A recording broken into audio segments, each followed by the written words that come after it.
YouTube, what's going on, boys? We're back for another video, and for today's video, boys, we're going to be looking at some of the best cheap players that you can get in La Liga for now. I kind of want to say it's going to be probably under 25k, under 20k. Obviously there's going to be cheaper versions of, or cheaper players that I'm going to be, giving you guys recommendations on. But yeah, boys, before we get into it, what are you doing? Come on. Half of y'all, actually, like a lot of y'all, are not subscribed to the channel. So what are we doing, boys? Come on. If you guys do enjoy the content, do subscribe, leave a like, all that stuff. But enough said with that, boys. Hopefully you guys do enjoy the video. Oh, this is just my team. Yo, low-key, we're gonna make a little review on him. So that's gonna be the second video of the day, boys. What we saying, fam? What we saying? But squad selector, I do believe I still have the squad. What we saying? Cheap beats, yes, sir. Okay, this is mainly for La Liga. I'm not really going to look at other leagues right now. It's going to be kind of like a series. I'm going to be posting a different league every day. But for now, since I have been playing with a lot of La Liga players, we are going to be looking at them.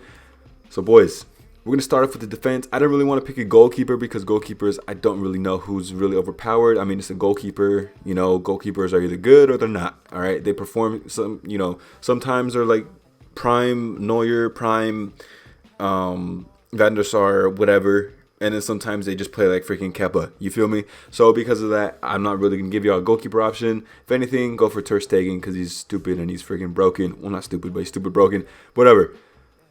For fullbacks, I chose Kepa, boys, because personally for me, I didn't really care about the pace. Because shadow cards are very accessible this year around. So because of that, I felt like I was looking more for jumping stats to defend, crossing, and strength stats to outmuscle wingers, because most wingers, like let's say Sar or Sterling or Dembele, players like that, you could easily outmuscle with these players as long as they do have good strength. And it doesn't matter if they're like faster than them, these guys will eventually catch up. And when they do, you just press LT, and strength matters a lot in every single FIFA. So because of that, you can just outmuscle them, push them off the ball, and easy wins. So Kepa for me, a very nice right back to have, especially because he's like 5k if I'm not mistaken. How much should I get him for? He's like 5k, and with everybody opening packs when the game does come out for early access, then yeah, a lot of people are gonna have him. For left back, Yuri, again, same thing with Kepa. Again, I don't really care about the pace. If anything, just slap a shadow on him if you care about pace. But defensively and physically, he's a very good left back, which is why I did decide to go get him. Only bad thing is he is high medium. Well, it's not really a bad thing, but that's kind of a downside to some people. To me, I don't really care. I do like using him. I did sell him off because I know his price was going to go down, but I did buy him back because I just enjoyed using him at the start of FIFA. So again, these are just starter cards for starter teams. If you're doing a road to glory or no money spent type of vibe, then these are going to be your two fullbacks if you do decide to go La Liga. And these guys, trust me, they're really good players. For center backs, I don't really like having pacey center backs. I don't know. I don't really like these two. But if you're into that whole pace type of vibe, then, I would recommend them. They're not bad, but it's just that they're not as strong as some of the defenders I will list. And they don't jump as high as some of the defenders I'm going to list. So because of that, they're not my favorite. But if you're into pace and everything, Nacho Fernandez is decent. He is good at tackling and everything, but in the air, he's not the best, especially because he is 5'11". Medium high work rates, not too bad. And then for Hermoso right here, 75 pace, 80 defending. Not the best defensive works, which is why I'm not really a fan of him. But again, if you're looking for that pacey center back, then you could go for him. But personally, just put a shadow card on any of these defenders, and they're going to be way better than these two. So Jimenez is a freaking stud. Felipe is a stud, and Gabriel Paulista is a stud. Personally, Jimenez is the best for me in my opinion, and I will show you guys why.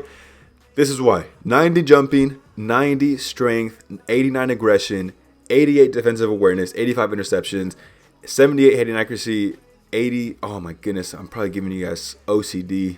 Oh my goodness, I'm sorry. But you guys look at the defensive and physical stats and tell me it's not a good thing. Obviously, the balance and agility are not the best. However, defensively, if these guys are just in the back and you're not really using your defenders, if anything, you're using your center defensive mids, if you run any center defensive mids, then these guys are always going to be in their position, and it's a freaking dub.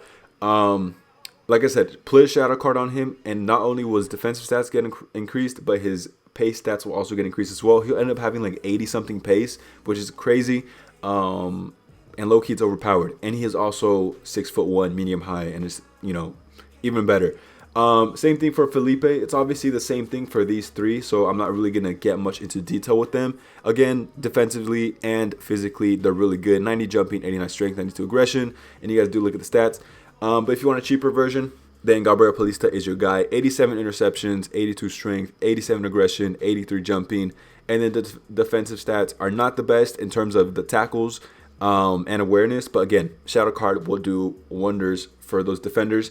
That's pretty much it for defenders. Obviously, if you do want another left back variation and you are running this type of trio where like you have a Spanish left mid like Ansu Fati and then a Nacho Fernandez, you could obviously put Grimaldo right here, and he's a nice left back, but personally he's not as strong as Yuri, so because of that I was using him, but now it's just kind of like he's going to be SBC bait type of stuff.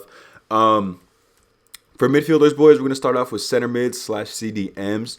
So because of that, Thomas Partey, he's a decent player, but for 25K, I feel like you could get more like consistent center attacking or center mids and center defensive mids. So because of that, I prefer Marcos Llorente and Fernando. Fernando is a cheaper version to Fabinho. Again, looking at the stats, a shadow card is going to do wonders for these guys, and he's very, like, I know his does say 70 agility, but he does move like fast. So because of that, I kind of do like him. I don't know if it's because of the shadow card, because his agility is not being really upgraded, but he's kind of like a Conte, but he's not, because Conte, he moves around if you hold LT and RT for Xbox, and I think it's L1, L2 for PS, the sprint button, and you guys, hopefully you guys know what I mean. But he does move kind of fast, but obviously not as fast as Conte. So personally, I do like him. He is in my starting 11. And then Marcos Llorente, I did have him, but I sold him because I packed him, and I was just like, you know what? He's going to go down in price, so I'll just get him back when he does go down in price, because it's like 20K or something, which is just crazy at the time of me making this video. Saul, again, shadow card, but he is more of a center mid. If you're going to play 4-1-2-1-2, I would put him as your CDM. And any one of these players, so Koke, Saul, Marcos Llorente, or Thomas Partey over here as your center mids around the CDM. And they're going to be very, very good solid midfielders. The only bad thing about Koke is his height, and he's not really good in the air. 63 jumping, 61 heading, accuracy, and yeah, you're not really going to be winning anything in the air, but he's still a nice card, not only to make plays because he does have the playmaker trait and leadership. Well, I don't really think leadership and team player traits really do much, but playmaker traits and his passing stats are really, really good considering his 5K price. Obviously his pace isn't the best, but again, he's more of a center mid, so it doesn't really matter. But personally, out of all these midfielders, I really love to use Fernando and Marcos Llorente. And then for cheaper version, I mean, Fernando's like 3K, so he's kind of a cheaper version, but Saul is also a very, very nice player. And then obviously, boys, if you have enough coins, then this guy is just a freaking stud. Where's this beautiful man? Where is he? Real Madrid. You guys know who. Come on. What are we saying? Fam? If you do put a Sentinel card on him, then he's just freaking, oh my goodness, this guy's a stud. Obviously, 5 chemistry is not going to put in a lot of work, but if we do slot him into this little position right here, then boys, you guys will see some of the stats increased. Strength, aggression, jumping. 6 foot, high. He's a really nice card for 50K that I did get him for, so it was a kind of a snipe. But yeah, those are kind of all the center mid, center defensive mids. Moving on to the center attacking mids, boys. We do have just 2. And personally, my favorite was Odegaard. And I know his weak foot is trash. However, if you know how to make a player shoot with his desired foot, it shouldn't really be a problem. But then again, I can understand why it's annoying. But because of that, Odegaard is a really nice card, especially with the 5-star skill moves. And if I did put a Hunter on him, but if you put him as a cam and you kind of do want him more as a center attacking mid, where he's just assisting the strikers, then I would just put like a Maestro or an Engine on him, and it's still going to do a lot of work. But personally, I just put a Hunter on him because I do want him as another scoring option as well. And he's just a stud. Fekir is also a good player, don't get me wrong, but I don't know. I kind of just like the 5-star skill moves that Odegaard does have, but obviously he's 4-star, so now I know that's going to attract a lot of people, but personally for me, Odegaard was better. Moving on, boys, to the left mids or left wingers. Carrasco is a nice card. He is 8,000 coins, if I'm not mistaken, by the time we're making this video. Might be cheaper on PlayStation because there's a whole lot of more players.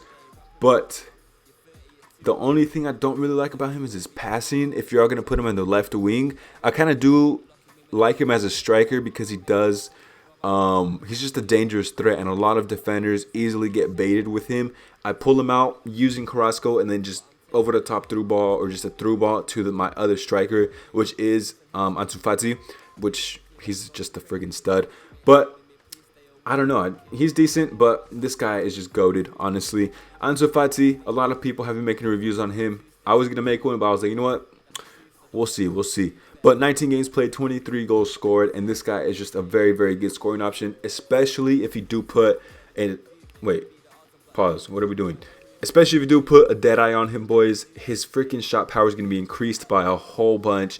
His finishing, his attack positioning, all of that is going to be stupidly increased in a good way. And his passing stats are also going to go up. Short passing specifically, and then vision, as you guys do see. And it makes him shoot freaking rockets. And I just love him. He's like 34K. That's probably the most expensive player. But all these players are probably under 25K. Most of them are under 10K. So yeah, don't worry about it. For the right side, boys, we do have Correa, and then we do have Ocampos as well. Personally, out of these two, I do prefer Ocampos. However, Correa is also a good player. He does have 4-star, and he's kind of like a cheap version of Messi, but I'm not saying he's Messi just because of his dribbling and his pace and shooting. So he's a very nice cheap card to have. 4-star as I did say, but I personally prefer Ocampos just because he is 6'2", high. He can outpace some defenders, but obviously he's not the fastest, so he does get caught up. But sometimes he just needs that little bit of gap, and he will get a nice goal or an assist, as you guys do see by his record. I do like him because, as you guys do see, 80 freaking jumping, 77 heading accuracy. And if you have wingers in your team and you want to play with wingers, you just cross it to him, and he's a nice threat to have on your right side of the field. If your striker does not make it, this guy is another option to have if you're crossing. If you're being a prick and you love crossing, then go ahead and get this card. I'm kidding, all right? Actually, I'm not, because I keep losing the friggin' people that are crossing. But boys, the last player, not my favorite. Well, he's good, but he's just, I feel like there's better options, but then there's not, because like Inaki Williams is faster and everything, but he has a 2-star weak foot. The only reason why I do like using this card is because obviously his stats look pretty decent for a starter card and in a starter team, but 5-star weak foot.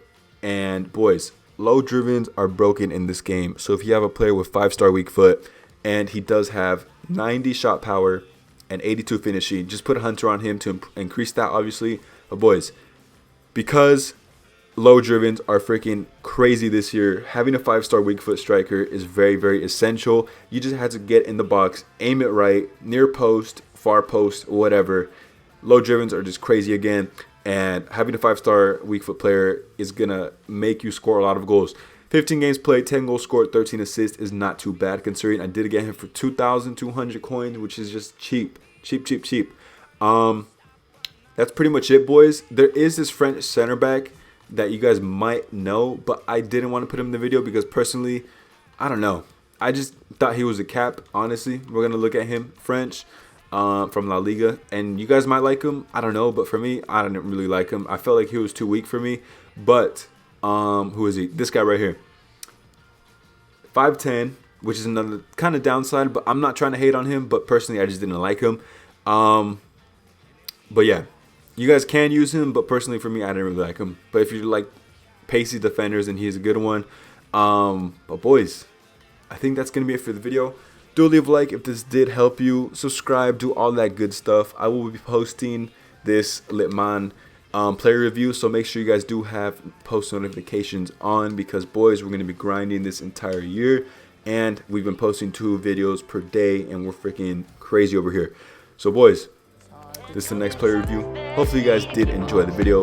Do leave a like, subscribe if you're new here. Don't do anything stupid, and I'll see you in the next one, babies. Peace out.